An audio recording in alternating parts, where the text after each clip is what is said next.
सिंधुदुर्ग जिल्ह्यासह इतर जिल्ह्यातील ताज्या घडामोडी पाहण्यासाठी सिंधुदुर्ग 24 तासला सबस्क्राइब करा आणि बेल आयकॉनवर क्लिक करा। सिंधुदुर्ग 24 तास सदैव तुमच्या सोबत। पुढील बातमी पाहणार आहोत विस्ताराने।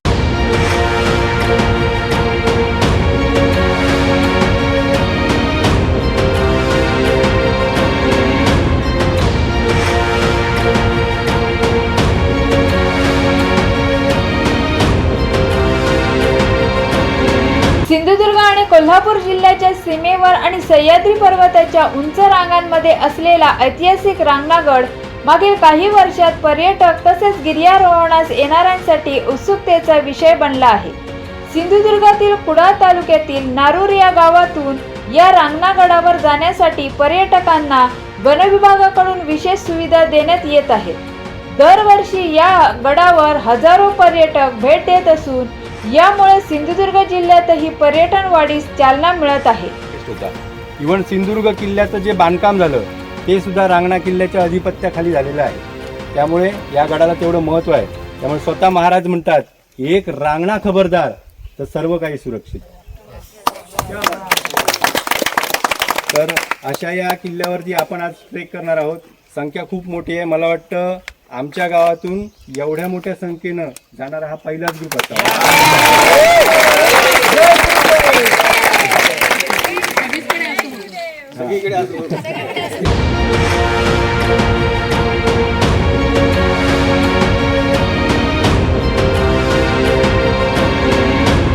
जंगलामध्ये की नाही वेगवेगळे प्राणी पक्षी आढळतात आणि हा प्राणी बघितलाय का कोणी? कोणता आहे?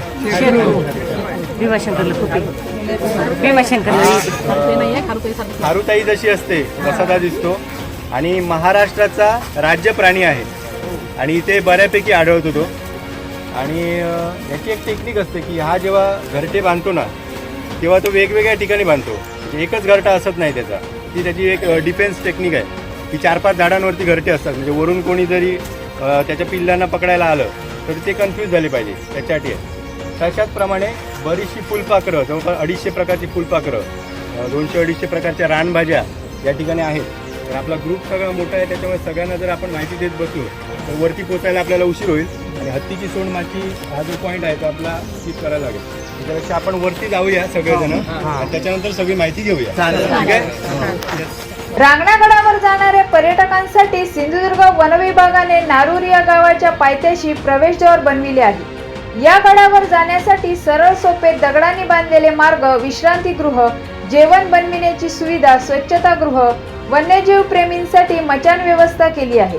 मागील काही वर्षात रांगणागडावर जाणाऱ्या पर्यटकांमध्ये वाढ झाली असल्याने स्वच्छतेच्या दृष्टीने उपाययोजना करण्यात आल्या आहेत, ज्यामुळे पर्यावरणाला कोणताही धोका निर्माण होणार नाही। रांगणागड वर जाण्यासाठी नारूर हा सगळ्यात सोयीस्कर आणि सोपा रस्ता म्हणून पर्यटक याचा पुरेपूर वापर करत असतात। रांगणागडाच्या पायथ्यापासून जाण्यासाठी फॉरेस्ट डिपार्टमेंटने वन विभाग सावंतवाडी मार्फत कडवल क्षेत्रच्या दरम्यान सावंतवाडी वन विभागाने पायवाट ही चांगली केलेली आहे। पूर्ण पायवाटेला जाण्यासाठी दोन्ही साईडने रॅम्प बांधून प्रत्यक्ष जाण्यासाठी चांगला रस्ता गडावर जाण्यासाठी केलेला आहे। त्याच्यामुळे इतर जे काही रस्ते आहेत ते डोंगरदऱ्यातून खाचकाळग्यातून जाण्यासारखे रस्ते आहेत, पण हा मुख्य रस्ता एकदम सोयीस्कर आणि सोपा रस्ता। कमीत कमी एक माणूस 40 ते 45 मिनिटापर्यंत गड सर करू शकतो असा सोयीस्कर रस्ता वन विभागाने करून दिलेला आहे। तरी पण सर्व पर्यटकांना अशी एक विनंती आहे की आपण सर्वांनी सर्वात सोयीस्कर रस्ता नारूर च्या दरवाजाकडून जाणार हा सर्वात सोयीस्कर रस्ता सर्वांनी अवलंब करावा। फॉरेस्ट डिपार्टमेंट तर्फे इथे पर्यटकांना विश्रांतीसाठी उंच मनोरे, बसण्यासाठी बेंच आणि जागा बसण्यासाठी असे छप्पर करून केलेली जागा इथे पर्यटकांनी केलेल्या आहेत। तसेच सध्याच काही दिवसापूर्वी इथे रांगणागडाच्या पायथ्याशी एक दुर्मिळ सापाची प्रजाती इथे आढळलेली आहे आणि त्याची संशोधकांनी नोंद केलेली आहे। असं दुर्मिळ साप फक्त आपल्या रांगणागडाच्या या खोऱ्यात भेटलेला आहे। तसेच या ठिकाणी आपला जो राष्ट्रीय प्राणी मानला जातो शेकरू हा मोठ्या प्रमाणात इकडे आढळतो। तसेच वाघ आणि इतर बटरफ्लाय पक्षी आपल्याला विविध पक्षी जे आपल्या परिचयात नसतात असे पक्षी आपल्याला इथे या निसर्गरम्य परिसरात ट्रेकिंग करताना अनुभवता येतात. आणि विविध प्रकारची वन औषधी झाडे या पूर्ण जातेवेळी आपल्याला माहित नसतं अशी वन औषधी झाडे पण इथे आपल्याला संशोधक घेऊन त्याचा शोध घेत असतात की ही कुठल्यासाठी औषधी आहे, काय आहे. असे अनेक प्रकारचे निसर्ग संपत्तीने नटलेलं असं हे नारूर गाव. विविध वन्य प्राणी असेच वन्य प्राण्यांचा वावरही आपल्या नारूर गावात गडाच्या पायथ्याशी जाताना दिसून येतो. ऐतिहासिक महत्त्व असलेल्या रांगणागडावर मागील काही वर्षात पर्यटक येणाऱ्यांची संख्या वाढत आहे. येथे येणाऱ्या पर्यटकांना सुविधा देण्यासाठी नारूर गावात होमस्टे निर्माण केले असून गडावरही पर्यटकांची राहण्याची आणि जेवणाची सोय स्थानिक नागरिकांच्या माध्यमातून करण्यात आली आहे. गडाचा पायथा आणि गडावर स्वच्छतेच्या अनुषंगाने स्वच्छता मोहीम राबविण्यात येतात. यावेळी 27 आणि 28 डिसेंबर रोजी मोठी स्वच्छता मोहीम राबविण्यात येईल. जय शिवराय. माझं नाव किशोर सरनोबत. छत्रपती शिवाजी महाराजांच्या पदस्पर्शाने पावन असलेला रांगणा किल्ला उर्फ प्रसिद्ध गड आणि या किल्ल्याच्या पायथ्याशी असलेला निसर्ग समृद्ध असा नारूर गाव, या गावचा मी रहिवासी आहे. आणि मी रांगणा गडावरती टुरिस्ट गाईडचं काम करतो. त्याचबरोबर संपूर्ण सिंधुदुर्गमध्ये टूर ऑपरेट करतो. आणि रांगणा गडावरती सध्या पर्यटकांचा ओघ जास्त आहे, कारण या रांगणा किल्ल्याला अनन्यसाधारण असं महत्त्व प्राप्त झालेलं आहे. कारण कोल्हापूरच्या 13 किल्ल्यांपैकी एकमेव किल्ला, त्याचबरोबर सिंधुदुर्गमध्ये जेवढे किल्ले आहेत त्याच्यामध्ये ट्रेकिंगसाठी सगळ्यात बेस्ट किल्ला हा आहे. आणि कोल्हापूर आणि सिंधुदुर्गच्या बॉर्डरवरती तो स्थित आहे. आणि इतिहासकालीन पण त्याचं महत्त्व तेवढंच आहे.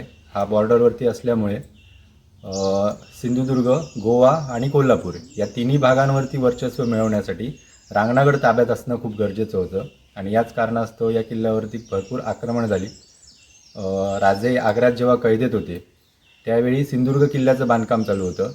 आणि अशावेळी रांगणा किल्ला दुश्मनांच्या ताब्यात गेल्यामुळे स्वराज्याच्या अस्तित्वाचा प्रश्न निर्माण झाला. मग स्वतः जिजाऊ मासाहेबांनी मोहीम काढली आणि रांगणा ताब्यात घेतलेली एक घटना खूप महत्त्वाची आहे इतिहासाच्या दृष्टिकोनातून. आणि त्यानंतर इथली सगळी व्यवस्था लावून त्या रिटर्न गेलेल्या आहेत. आणि स्वतः शिवाजी महाराज जेव्हा आग्र्याहून सुटले आणि रांगणागडावरती आले त्यावेळी त्यांनी 6000 होण खर्च करून रांगणा किल्ल्याची डागडुजी केलेली आहे.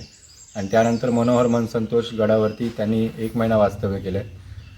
आपण तहात गमावलेले जे किल्ले आहेत ते परत कसे मिळवायचे याचं सगळं नियोजन तिथे झालेलं आहे. आणि त्याच्यानंतर मोहिमा काढून आपण कुठल्या मोहिमेवर जायचं, आपल्या सरदारांना कोणत्या मोहिमेवर पाठवायचं, हे सगळं नियोजन करून धडाधड सगळे किल्ले परत ताब्यात घेण्यात आलेले आहेत. आणि त्यामुळे आत्ता पर्यटक या गडाला भेट जास्त देत असतात. आता आम्ही टुरिस्ट गाईडचं काम करतो, त्याचबरोबर आमचे होमस्टेज आहे नारूर गावामध्ये. सरनोबतवाडा हे 100 वर्षापूर्वीचं मातीचं घर आहे ज्याला आम्ही ब्रीदिंग हाऊस म्हणतो. आणि पर्यटकांची राहण्याची सोय तिथे केली जाते. त्याचबरोबर नदीच्या काठावरती टेंट कॅम्पिंग होते, शेतामध्ये टेंट कॅम्पिंग होते. ज्यांना रांगणागडावरती राहायचं असेल त्यांचीसुद्धा जेवणाची राहण्याची सोय आम्ही टेंट कॅम्पिंग वगैरे करून अरेंज करत असतो. आणि गावातील मुलं यासाठी भरपूर सक्रिय आहेत. तरुण मुलं जी आहेत त्यांनी याची ॲडव्हर्टाईज जास्त केली आहे, कारण मध्यंतरी जास्त कोण येत नव्हते पर्यटक. आणि अशावेळी सगळ्या मुलांनी एक ग्रुप तयार करून सोशल मीडियावर जास्त भर दिला. जेवढे यूट्यूबर्स आहेत त्यांना आणलं गेलं गावामध्ये आणि रांगणागडाची ॲडव्हर्टाईज केली गेली. आणि या गडाची डागडुजी करणं खूप गरजेचं आहे. खरं म्हणजे पुणे पुरातत्व विभागाने त्याची दखल घेतली आणि 6 कोटी रुपये खर्च करून गडाची डागडुजी केलेली आहे. परंतु अजूनही रांगणागडाचा काही भाग कोसळत चालला आहे. मग सरकारने त्याच्याकडे लक्ष देणं खूप गरजेचं आहे. आणि पर्यटक येतात, त्याचबरोबर काही जण ते गडाचं पावित्र्य भंग करण्याचा सुद्धा प्रयत्न करतात. मग अशावेळी कचरा वगैरे साठला जातो. मग वेळोवेळी जे शिवप्रेमी संघटना आहेत, गड किल्ले संवर्धन करणाऱ्या संघटना आहेत, त्या गडकिल्ले संवर्धनाच्या मोहिमा राबवत असतात. आणि आता येत्या 27 आणि 28 डिसेंबरला रांगणागडावरची सगळ्यात मोठी मोहीम, स्वच्छता मोहीम होणार आहे. आणि याच्यामध्ये राजा शिवछत्रपती परिवार, त्याचबरोबर सिंधुदुर्गमधील जेवढ्या शिवप्रेमी संघटना आहेत त्या सगळ्या संघटनांना एकत्र करून जवळपास 3000 ते 4000 मावळे रांगणागडावरती स्वच्छतेसाठी उपस्थित असतील. धन्यवाद. रम्य समुद्रकिनारे, वळणावळणाचे रस्ते आणि टुमदार मंदिरे पाहण्यासाठी पर्यटकांची पसंती नेहमी कोकणाला असते. निसर्गाच्या समृद्धीबरोबरच फिरताना कोकणात मनमुराद निसर्गाचा आनंद लुटण्यासाठी आलाय तर मग कशाला करता राहण्याची चिंता? देवगड येथील Swami residency AC non AC rooms तुमच्या बजेटमध्ये उपलब्ध. संपर्क 917511 0202 942114 5424 8600 7307 00. मग कसला विचार करताय? येताय ना देवगड येथील स्वामी रेसिडेन्सीला भेट द्यायला. सिंधुदुर्ग जिल्ह्यासह इतर जिल्ह्यातील ताज्या घडामोडी पाहण्यासाठी सिंधुदुर्ग 24 तासला सबस्क्राईब करा आणि बेल आयकॉनवर क्लिक करा. सिंधुदुर्ग 24 तास सदैव तुमच्या सोबत.